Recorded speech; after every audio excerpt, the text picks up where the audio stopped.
Congressman, who was nice enough to join us. Congressman, I know you are joining those lawmakers who are urging, an expansion of Medicare eligibility and all of that. But a lot of this stuff costs, and something like that could be hundreds of billions of dollars. And I'm just wondering, how do we pay for all this? Well, it's going to save money expanding Medicare. If you talk to businesses and CEOs, they will tell you 20, 30% of their payroll is healthcare costs. They don't want to be in the healthcare business. It's why manufacturing is going offshore. It's why working class wages have stagnated. So I think it's going to free up small business and entrepreneurship. But the way we pay for it, Neil, is what President Biden is proposing, which is common sense measures. 3 specifics. He's saying let's eliminate the step-up basis when you die. Right now, if I buy $1 million of stock in Facebook, sell it for $10 million, hold on to it till I die, it becomes $10 million, then I give it to one of my kids, they don't pay capital gains tax on it. That's absurd. He wants to close that. He wants corporations to pay some tax, not 0%. And he wants for people who are over $1 million, making over $1 million, to equalize the capital gains and ordinary income tax rate. You know who did that? President Reagan in 1986. So these are common sense proposals. Of course, we had a much lower capital gains tax rate, right? I mean, I guess what I'm asking, though, is that, I see this effort on the part of you and many others in your party to, come with creative ways to raise money, to raise taxes, not nearly so creative when it comes to just pairing all the money that's going out. Why is that? Actually, we have proposed cuts. Our military budget is 53% of federal discretionary spending. And I even went on Laura Ingram's show, and she said that we need to cut some of the bloated defense budget. Pulling out of Afghanistan, which has been bipartisan, that's going to save us money. We shouldn't have been deployed overseas.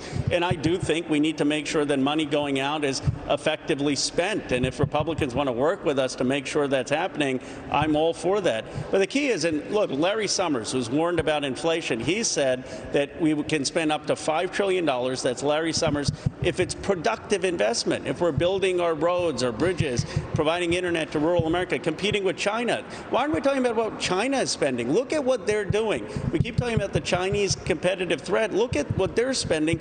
Do we want to be left behind?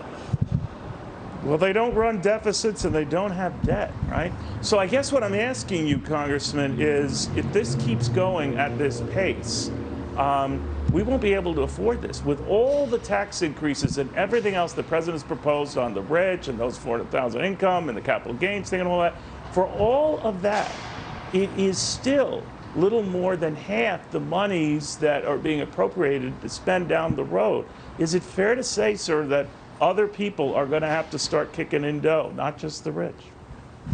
No, I don't think so, because I think the productive investments are going to lead to an extraordinary amount of growth. And when you have a low interest rate, low inflation environment, and if you're investing in things that are going to grow the economy 3, 4, 5%, then that's going to expand the tax base and will allow us to pay down our debt. And so I guess it depends on, do you believe in the possibility of American economic growth? I believe in it. I believe that you can grow the economy just like President Reagan. You'd have to have a lot of growth, but you'd have to have a lot of growth. Right, Congressman, for it to pay for all of this spending, you'd have to hope for something like an internet boom that the Clinton administration enjoyed to get anything like that, right?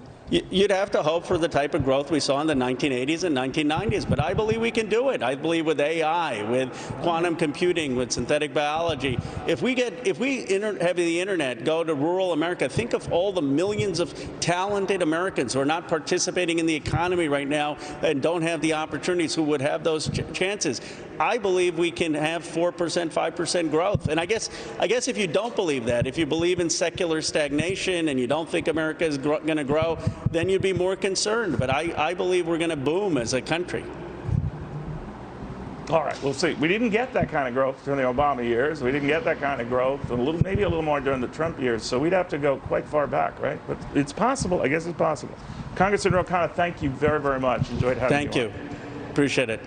All right.